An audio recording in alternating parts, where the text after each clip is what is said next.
This is Berlin, broadcasting the news. The victorious Japanese naval and army units, which had taken Hong Kong, marched into the city this afternoon. At 2 o'clock, Rear Admiral Masato Nimi and Lieutenant General Ryu Sakai reviewed a parade of the troops in Kowloon. And then afterward, you'll say, I'm not happy with this has to happen. Then everything gets thrown into the wind and people have to try to pick up the pieces again. After reaching a deal with Mexico and Canada, who do you think will be the next one for President Trump for his trade talks? Japan, EU, or how is he going to deal with them? He's already had a sideline meeting at the UN with Abe, and they talked about it, and finally Abe agreed to some sort of bilateral. But let's keep it. I finally am going to do a video on the Super-Pro receiver. The Hammarlund Super-Pro that you're looking at here was one that I picked up about 10 or 11 years ago, and it's been sitting on the floor. I had a flurry of activity with it when I first obtained it, and rather than let all of that go to waste, I thought maybe we'd do a video and talk about some of the things that made the Super-Pro the giant behemoth and the go-to receiver from the late 30s through World War II and into the 40s. Now at this time there were three major companies making high-performance shortwave receivers. You had the National Company, you had Hallicrafters, and you had Hammarlund. Certainly RME had some specimens, and there were some other Meisner and some other manufacturers. But the major three, Hammarlund, Hallicrafters, and National. This was Hammarlund's grand effort in late 30s. 36 they probably started the design, and they claim to have taken 4 years to develop this thing. This is one of the last of the single conversion Super-Pros. It's called a SP400 SX, and the X means it's got a crystal selectivity feature on it. We'll go through the receiver top to bottom. We'll go through the history, starting with the very early Super-Pro, and we'll stick with the single conversion types and not touch the later Super-Pro 600, which is a dual conversion receiver. Now the Hammarlund Super-Pro is revered by the AM community because it's got such good audio. It's actually got a 15-watt push-pull audio amplifier built in, so you gotta love it. Yeah, I had a bad case of sharp cartilage not too long ago, and it was so bad. It was just a biting pain. Is that you, John? Next up is Al, and then Greg, and then Stuff's out by Milford. So W1VTP, WA1QIX, and the Lonely Guys. Well, that came up fast. Okay, WA1QIX and the Lonely Guys, W1VTP. I did get into the web SDR thing, Steve, so I've got it bookmarked now, so I'll probably use it for the weaker stations. I missed the mobile.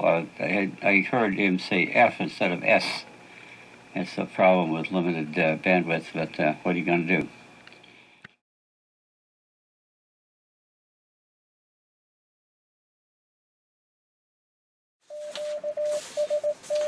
Okay, we're listening to W1AW Send Some Code Practice, and I've got a little bit to talk about here with the Super-Pro just to introduce it.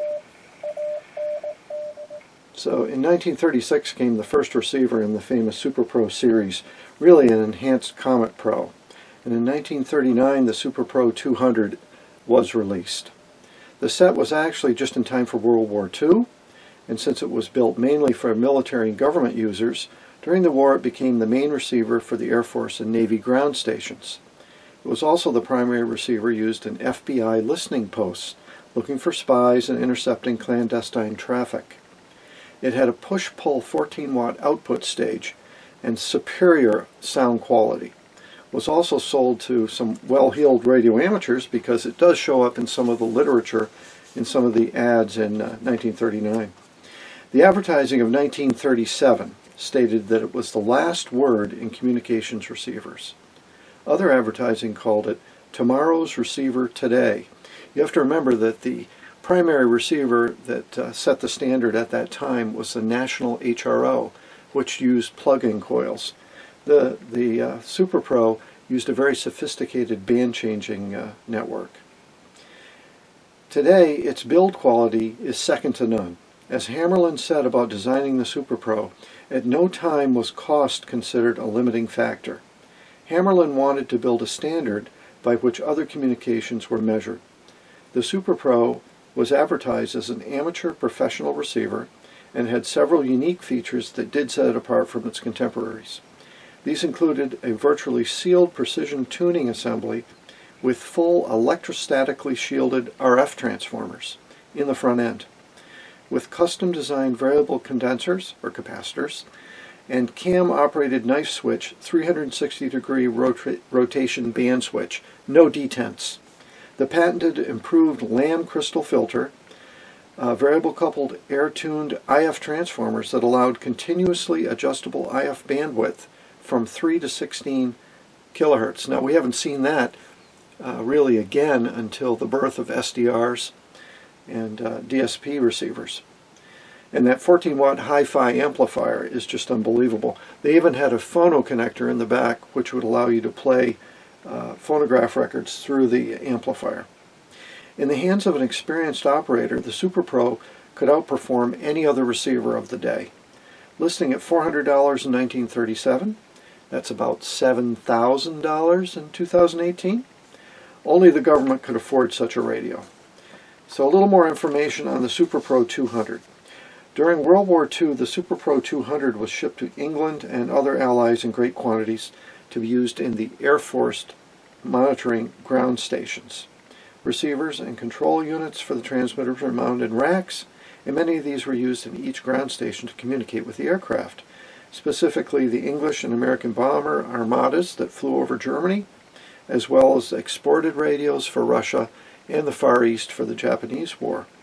The military designations for the receiver, and now we're talking about military variants of the Super-Pro, was BC 779A and B, which is the most common set, the BC 794B, BC 1004C, as well as the R129U, and the R270 FFR.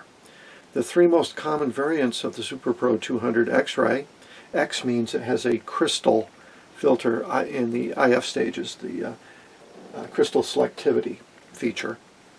S, for instance, means it has an S meter. So an SX would be a receiver that has both an S meter as well as the crystal filter.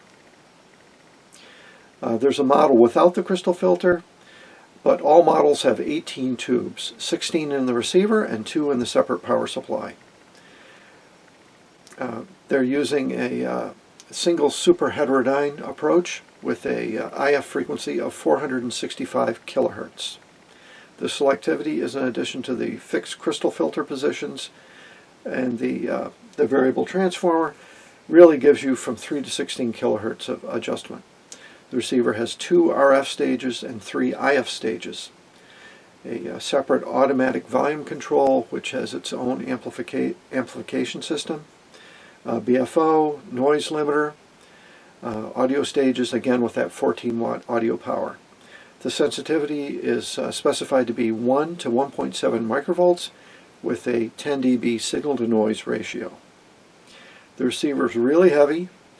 It weighs 75 pounds or 33 kilograms in its case, and the power supply alone is 57 pounds or 26 kilograms. At the end of the war in 1946, they brought out the Super-Pro 400. This is a Super-Pro 400. It's not very different than the 200. This one has the S meter as well as the crystal filter. So that's just a quick rundown of the receiver, and we'll put this back on. Looks like W1AW is even done with their session. To run the kilowatt. I can still run the rig, but I'd have to cut down the power to down into this range. But like I say, I actually built the rig to sell.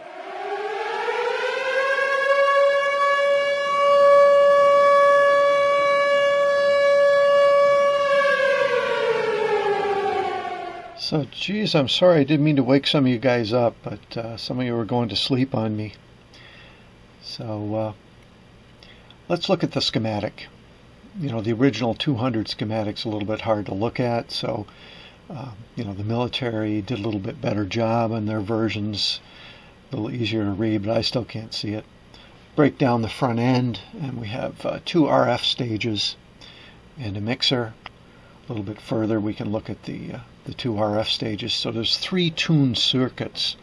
3 tuned circuits gives you some selectivity that is going to give you image rejection that's on par with some of the lower cost dual conversion receivers.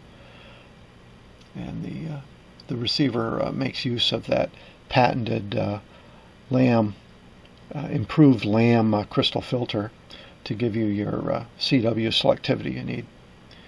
And then, of course, you've got the variable IF coupling, which gives you your wider bandwidths from 3 kilohertz up to 16. So the crystal filter is giving you the type of selectivity that you would need for single sideband and CW, and the variable IF filter using the transformers is giving you the wider bandwidths that you would use on AM. So let's look at the bandwidth control.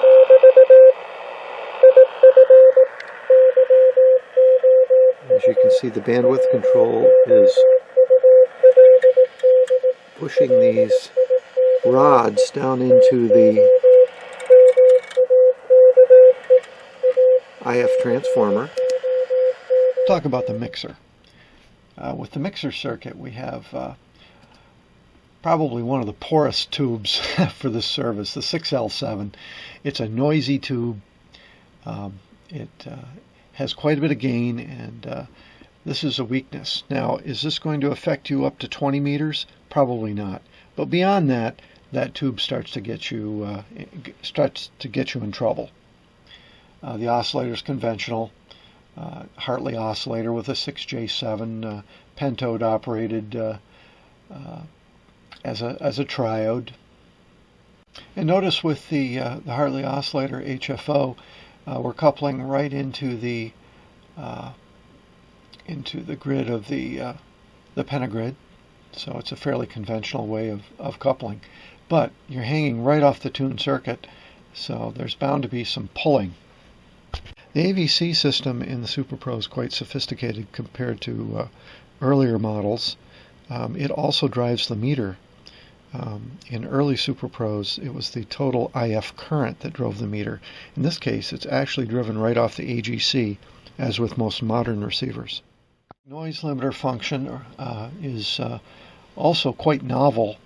It uses a noise limiter, a shunt limiter, that basically is connected up to the detected AM, but there's a delay put on it through R49 and C42, and so it's a gated type of limiter, quite sophisticated. So if you have noise spikes that are higher than the highest modulation content on average, it turns that limiter on and it shunts away much of the audio. So it's quite an effective limiter. It's more related to a audio noise blanking type system. We have that 14 watt push-pull audio amplifier. If you build a couple of those, you'd have a fine stereo even today. It's quite a nice circuit with oversized iron. So we're up here on the 20 meter band, and I just want to show you how you can tell if your receiver is limited by its internal noise or by the noise out in the outside world. So we take our antenna connector, which this is a BNC. I have a BNC adapted onto the back of this thing. It's kind of ridiculous.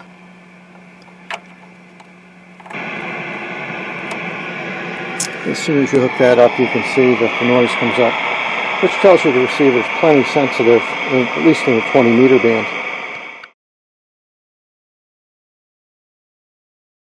Okay, here's the part where I'm going to take a lot of flack. A lot of people want these receivers to be unmolested when they buy them. I can tell you right now that these sets being so old, a lot of the wiring harnesses need to be redone. That's right, the wiring harnesses need to be redone. Fortunately, the Super-Pro is such a behemoth that you've got room to work. Of course, room to work means lots of room for modifications, and over the years, just about anything you can think of has been tried in the Super-Pro. There was even a bunch of guys here in the Northeast that went crazy solid-stating the Super-Pro during the 80s and early 90s. The idea was to replace the tubes with their solid-state equivalents. Sounds easy? It's not that easy, guys, but there was some crazy mods done to these things. So I'm just going to give you some references. I'm going to give you some links to some exciting threads that have been on about modifications of the Super-Pro. I'm not too religious about this radio because the one that I got had been modified quite extensively. It had been recapped, for instance, and they had liberally added caps in places where there were no caps before, probably to the improvement of the set. So here we go, guys. So I should probably talk about the mods that are in this thing. You know, it's got some pretty basic modifications. It's got a VR tube on the local oscillator and BFO that allows it to be regulated DC. It doesn't drift. The oscillator has been changed from a pentode to a dual triode, where the second triode is a cathode follower. So it's a buffered local oscillator. The mixer was changed from a horrible high noise, low gain tube, the 6L7 mixer, to again another dual triode, and it's called a Pullen, P-U-L-L-E-N mixer. And then the first tube, which was a 6K7 pentode, the RF amplifier was changed to a 6S7, 6 Sierra 7. It's a higher gain, lower noise tube, but of the same era. And then the 6BE6 product detector. The limiter is the original limiter used in the rig. Let's take a rundown of the tube lineup as this receiver's been modified. First of all, you can see that the first RF stage has been changed to a 6S7. You could also make the second stage a 6S7. A lot of times these are converted to tubes that have a little bit higher gain and lower noise resistance. Here's the pull-in mixer with the 6SC7. 6SL7 would also be a good candidate, 12AX7, 12AU7, and so on. And here's the improved HFO with buffer. It's an ordinary 6SN7 with a tube shield. You can see the first IF amplifier coming right out of the crystal filter is a 6K7, and I've actually got a shielded tube cap on that, and that lowers the sensitivity of that cap to noise pickup. A couple of 6SK7s in the IF. This is the 6N7 dual triode, really a Class B dual triode that's being used as a shunt limiter, noise limiter. Then we have the automatic gain control. This last tube, in association with this H6 dual diode, is a separate AGC detector system. It's quite novel for the time to separate the AGC from the AM detector, which is way down here on this side of the receiver. The last IF tube here. And here is the replacement detector tube. It's a 6BE6 product detector. This is the classic product detector like you'll find in some of the 51J3s and 75 series type receivers. That could just as well have been any pentagrid converter. It probably should have been an octal converter. And here's the audio amplifier system. We have the voltage amp, a 6F6 driver tube hooked up as a low mu triode, and then the push-pull output. Now, I did not have a proper meter for this radio. It came without a meter. So in order to give it that kind of classic look, I found a Radio Shack meter, and I made my own dial face for it. And, you know, it's not bad. I made this homemade cutout ring that makes it look like a meter. But I probably should have taken a meter and cut it out and made a Eustachian for that to make it look better. It's kind of hokey looking. To get that cool yellow look, I'm using a yellow LED just shooting straight down into the meter. Not the prettiest thing in the world, but it gives pretty good results from the front anyway when you look at it.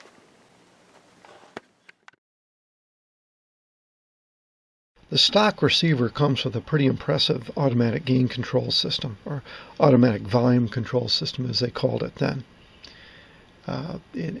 Having the separate amplifier, IF can, and rectifier totally divorced from the detector and the BFO really puts this receiver in a different class. And the AGC works quite well on AM and CW because they change the time constant between the two modes. That said, the conversion artist that did the 6BE6 product detector also modified the AGC to make it work even better. It's not perfect, but it's pretty good on all modes.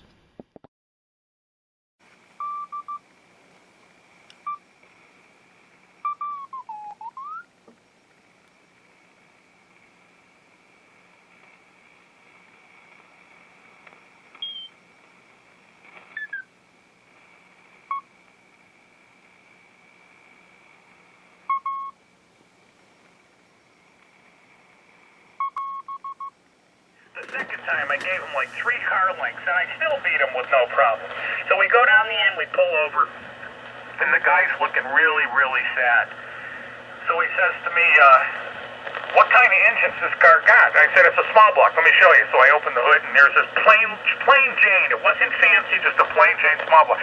So he goes, oh man, I'm sick to my stomach. I said, well listen, I'm not being an AH. I said, trust me, I've been racing for years. I said, but you know, a 400 Pontiac's not going to beat a small block Chevy in a drag race when they're both. He goes, 400 Pontiac? He says, come here, I want to show you something. He opens the hood.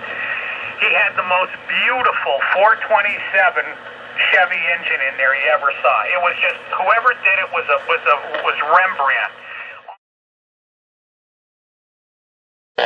So I've got the receiver on its side. I just want to show you how the noise number works.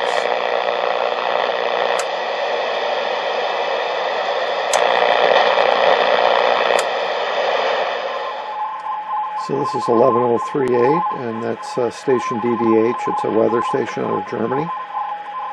It's coming in fairly well. This is on a vertical antenna around 5 p.m. on a weeknight.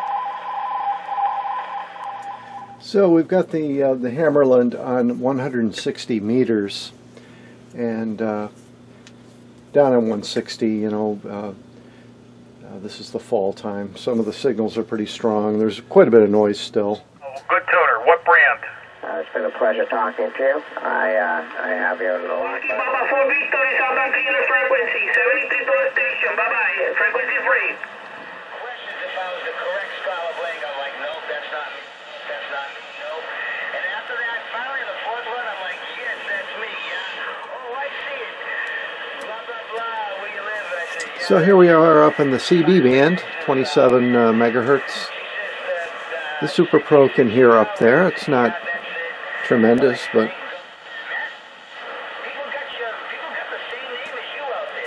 she is hearing on its highest band. So let's talk a little bit about power supplies in the Super-Pro. I'm showing a picture of a Super-Pro next to a power supply. They made these with rack mount types and tabletop types. You can see they're massive. And think of the Super-Pro as a 50-watt transmitter. What kind of power supply would you build for a 50-watt transmitter? Probably one that could support 100 watts or more. So think of this as a receiver that draws almost as much power as a small transmitter, and you'll be okay if you need to build a power supply. The voltages really aren't that critical. The minus 50 is just for the audio amplifier, as is the 385. Those two voltages, it's basically used to bias the audio amplifiers, the push-pull. The 140, the 270, both of those I've seen them work as low as 100 volts on the 140 and 200 volts on the low voltage. And I've seen them higher too. So it's not that critical on the exact voltage. Just follow what the manual says and you won't have any trouble. The 6.3 volts, you need a good hefty transformer for that. I used an 11 amp transformer. I think we could get away with probably a 6 or 7 amp, but again, overdo it. This thing's going to be cooking all day. So I hope you've enjoyed this video on the Super-Pro. The Super-Pro 400 is what we've been concentrating on. Makes a fabulous shortwave listening receiver, and of course the hams that do AM love it. But with a few mods, it can become quite a wonderful CW and single sideband receiver as well. Hello, North America. This is Germany calling. And that is the end of the German Capture Concert. And we're now going to broadcast news in English, our fourth news bulletin of the day. We're operating over 5 stations in the 25, 28, pardon me. It was 8:15 a.m. Eastern Standard Time. We're operating over 5 stations in the 25, 31, 41, and 49 meter band. Our station DZD in the 28 meter band will join us again in 15 minutes. And here is the news. Today's official German war communique reads as follows. From the Führer's headquarters, December the 28th, the German Supreme Command announces. In the southern sector of the Eastern Front, the enemy, who had succeeded in making local penetration, was thrown back in successful counterattacks.